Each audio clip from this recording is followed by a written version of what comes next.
How's it going? Thralls Metal here again. I'm Necrotic Nick. And I'm Jammin John. And we have a live show review for you. We recently went to Detroit to go see Nails, Misery Index, Outer Heaven, and Ulthar. It was at the Shelter, which is essentially the basement of the St. Andrew's Hall. Yep. Pretty nice venue. Kind of reminded me of like Frankie's, except in a basement sort of way. Actually, it reminded me of the Sanctuary, just slightly larger. Yeah, with support poles in the middle. Yeah, with giant poles in the middle, so if You'll see that in the photos. Yeah. Good shots of the poles. Yep.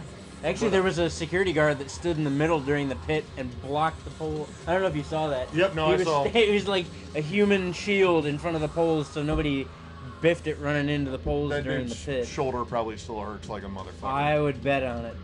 Ooh. It was kind of interesting that this was originally billed as there was no Ulthar on the bill. It was actually Devourment, but Devourment dropped off for whatever reason. We're not really sure. We saw a bit of Devourment at Maryland Deathfest, so this was a chance for us to see another new band. Yeah. Ulthar, I believe, put out their debut either this year or late last year on 20 Bucks Spin, and it's an interesting mix of stuff. Here's my thing. For me, it was too many changes in a row and nothing really to latch onto. Like every time they started a really killer riff, you were like, all right, and then they'd switch it. Yeah. Almost immediately, and they did it for every song. They were tight at what they did. Yeah. A lot of dissonance. Yes. They kind of missed out on some moments to really draw people in with riffs again, like, good groovy minute, really get bang your head. Vocally, it was all over the place. You had the guitarist, which did all the deep guttural roars and some high-pitched kind of blackened screams. And then the bassist pretty much did his best impersonation of Chuck Schuldiner circa Sounds of Perseverance. Like, he sounded fucking spot on. I was like, dude, that's a Chuck influence right there. I think they were only a three-piece, too, right? Yep, they were only a three-piece. Yeah. Definitely like kind of a mix of both death metal and black metal, but very sludgy. Like they have that kind of deliberate, muddy sound. And if you're familiar with 20 Bucks Spin and the kind of death metal they love signing, it's in that vein, except add a sprinkle of black metal. I thought they were all right. It was kind of an interesting throw in there. I wasn't expecting them. Like I said, I was expecting Devourment, but we got a new band off. It was cool. Yeah, I mean, again, it's always good to see new bands, even if I don't necessarily dig them right off the bat. It's cool to see because at least I can say I saw them. Yeah. Then next up we had Outer Heaven, which I bought a shirt for because fuck, they were awesome. Fucking killer. Holy shit. Yep. Heavy as fucking balls, man. Like I love their debut on Relapse. The Eternal Realms of Decay, I think was the name of it. I think so. Just disgusting. Every song is just fucking nasty. I forgot they actually had a former member of Rivers of Nile, so I guess he wanted a big change up from progressive death metal. Like, nah, I need something far more raw. Yeah, and pretty straightforward. Fucking found it. Their frontman is this giant, long-haired, bearded human being that pretty much threatens the crowd with his vocals. Yep. Like, this dude was just into it. Like, that was his fucking moment. I'm gonna need you guys to kill each other in the pit. Like, cool. All right, I mean, it seems reasonable. He seems like a reasonable fella. Sure.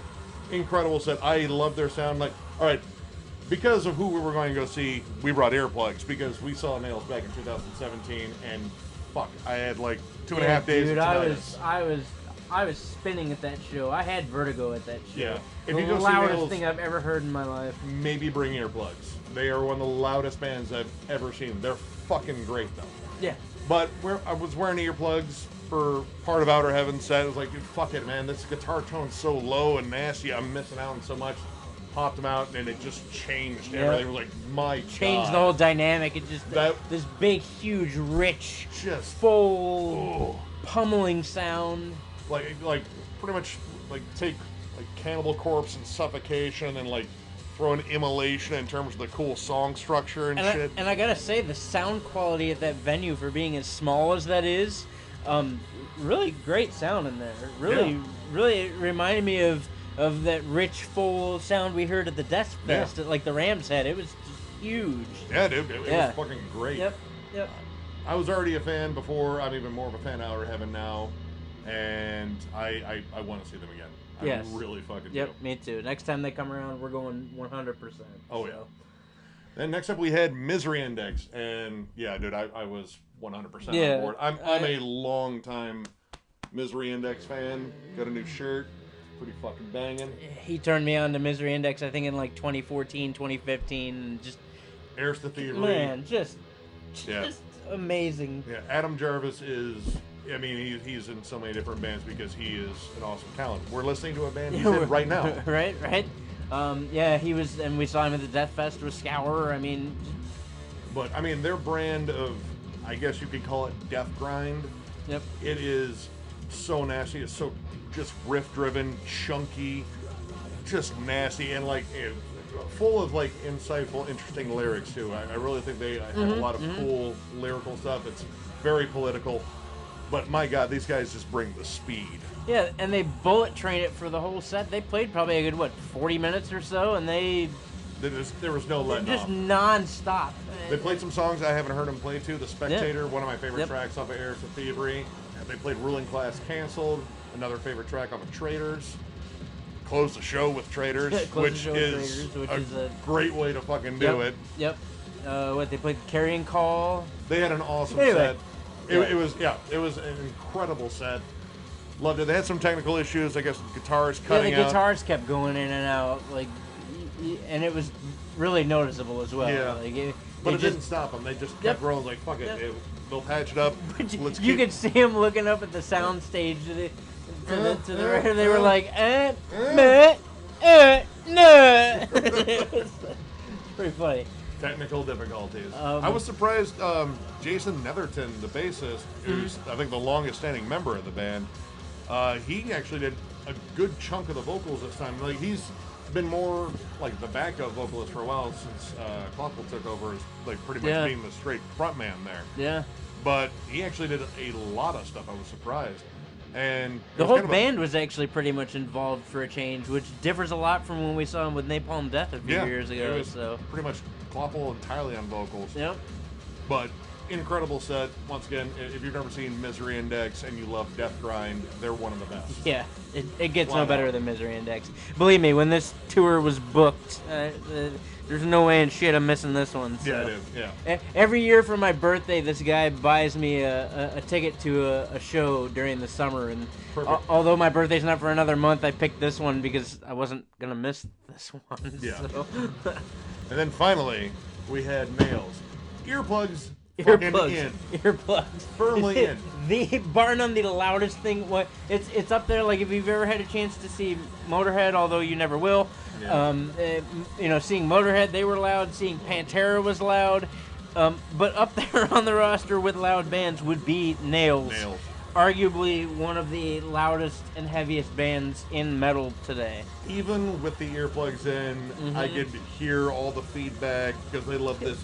It's pretty much that buzzsaw tone, very famous for bands like Entombed and Dismember, except just ratcheted up to an even more disgusting level. Even the bass tone's fucking disgusting too. Dude, it's like gnarly. There's a wall of feedback between every song, with the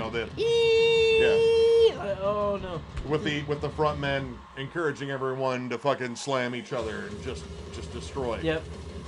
Those guys are just beyond heavy. There's no words. Like some of the songs, in my opinion, start out kind of almost like punky, thrashy, but then every song just has this horribly brutal, wonderful riff. Dude, they just bring these chuggy, nasty parts in there that, I mean, if you're a metalhead, we love chug. Yeah. Chug is great.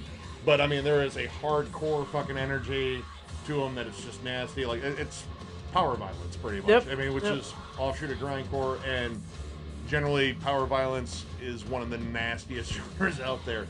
Songs are fucking quick, they are brutal, and they fucking hate you.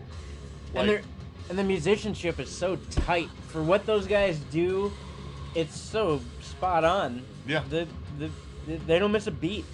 Dude, that entire set was fucking tight and quick, too. Like, they ran through a whole myriad of fucking songs. Well, I remember the first time we saw them, they played everything they had, and it was only like a 45-minute set, and like literally they were like, "We're out." Yeah. Like we got nothing. Like so. It's a cool thing about seeing grindcore bands is they can burn through like 3 albums in their entire set. And especially like a headlining set, you know, when you go to shows and you, by the time the headliner takes the stage, you're like, fuck, like your back hurts and your feet hurt, and you're like, I just want to go home. And well, yeah. When you see bands like that, they're gonna be done fairly quickly, but they're gonna brutally assault you in that time period. So. And in this time period that from the last time we saw it, Nails to Now, they've only released one new single, which is about a 3-minute song. Yeah. Which I got the shirt that corresponds with it, which I just fucking... I really wanted that shirt, too. I love the title of it, which is, I Don't Want to Know You. Again, this band hates everything. And this is a nice, fucked up looking shirt. I can't wait to wear it. Yep. But yeah, we pretty much got most of all 3 of their albums plus a new single, and it was killer. Yep. And I'm so glad I wore earplugs. Yeah, me too. Because we would be yelling at each other right now. Awesome show. First time I was ever at the Shelter. Pretty solid venue. I mean, you know, the support poles got in the way of pictures, but whatever. I mean, it wasn't that bad. We had a pretty... Well, no, we were farther back for Nails. We had a pretty decent spot for Misery Index. Yeah. But I didn't want to die for Nails. Neither of us pit anymore. No, too That's old for that probably shit. a bad idea. And Jesus Christ, the pit for Nails. We thought the pit for fucking Misery Index was nasty. The pit for Nails was just animalistic. Yeah, just bodies. Nope. Stage divers. They didn't have to ask for them. They got them. Right. Unlike the last show we were at, where they had to ask, and then stage drivers were accosted. So. Oh, but yeah, another great show in the books. Had a great time. We were out of there by 10:32, so we. Yeah, we drove to Detroit and back. We were home, I think, like before midnight. Yeah. So yeah. Solid, incredible fucking show. But yeah, I don't know what the next show on the docket is. There's something will come up, I'm sure. I'm not 100%, but be rest assured we'll go. We don't typically skip shows. I think prior to this year in the Deathfest, I think last year we said we saw like 64 bands or something like that, and like 17 or 18 shows I think we totaled out. So there will be other shows. Rest assured that whatever comes this direction within the tri-state area, we'll go, and we'll definitely review it. So. 100%. Yep. So, if you like the video, give it a thumbs up. And if you're new to the channel, sub. We do shit like this all the time. Catch you guys later.